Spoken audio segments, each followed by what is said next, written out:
for such an important issue. Tom, there are permits for marches down streets, there are permits for gatherings, and they vary from jurisdiction to jurisdiction. But it does occur to me that more commuters have been inconvenienced in New South Wales by the rolling train strikes than one lane of the Sydney Harbour Bridge being shut down back in April, and yet that is protected industrial action. Do we need a concept of protected protest action, that we can do more with some sort of legal cover?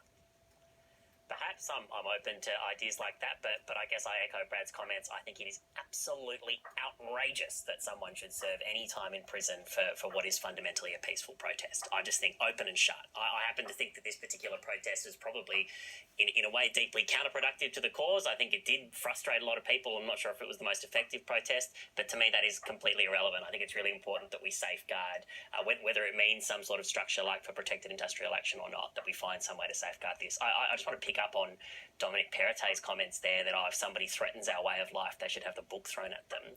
Sorry, but if you put those words into the mouth of some sort of authoritarian regime, that would not sound out of place. I think that's an outrageous thing to have bipartisan support in Australia, frankly, especially when we're looking around the world and seeing the importance of protest movements and crack down on dissent and that sort of thing, and how that can go.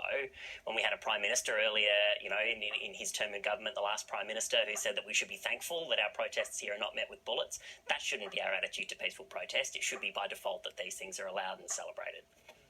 Kate Carnell, as a former administrator, where do you think there is the sort of the happy balance between allowing the sorts of protests that have brought about many of the rights we enjoy today without creating that sort of unnecessary, whether it's disruption or going further into, bombing campaigns and all sorts of things that are in breach of a bunch of other laws as well, but have been How dare you link peaceful protest with a bombing campaign, you little shit? Peaceful protests are fine, regardless of whether we agree with the issue or not.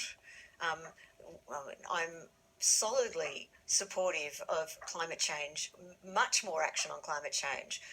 But you have to look at what happened here. If it was an anti-vaxxer or the freedom people or whatever, we have to respond the same way. So my view is that if you want to have a peaceful protest, if you want to march over the bridge, you do need it to get approval to do so, and authorities have an obligation to give approval where it is in a way that disrupts, that limits disruption, whether we agree with the issue or not. Sure, and that's an important point. Same with free speech, I guess. Alice, before we let you go, is there a legal avenue that is available to Violet Coco? Are there avenues of appeal either in the domestic court system or even internationally? This has become a kind of a story of global interest now. Yeah, I think so. There is an avenue of appeal, and I understand she's appealing her sentence, which will be heard in March. So hopefully that is successful. It's already a long time for her to be locked away, though.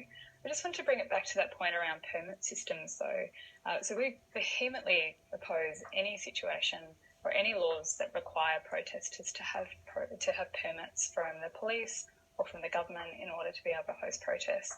It's just it's giving far too much power in the hands of governments, and protests should never be contingent upon police and governments giving permission. Good to talk to you, Alice. Thanks for your time. Thank you. Alice Drury is the Acting Legal Director at the Human Rights Law Centre. Now, before we go, we've all been out and about only to realise that our mobile phone battery is about to run out. The City of Sydney is looking at a plan how to make disruptive. the dying phone a thing of You the poor past. thing. It's considering transforming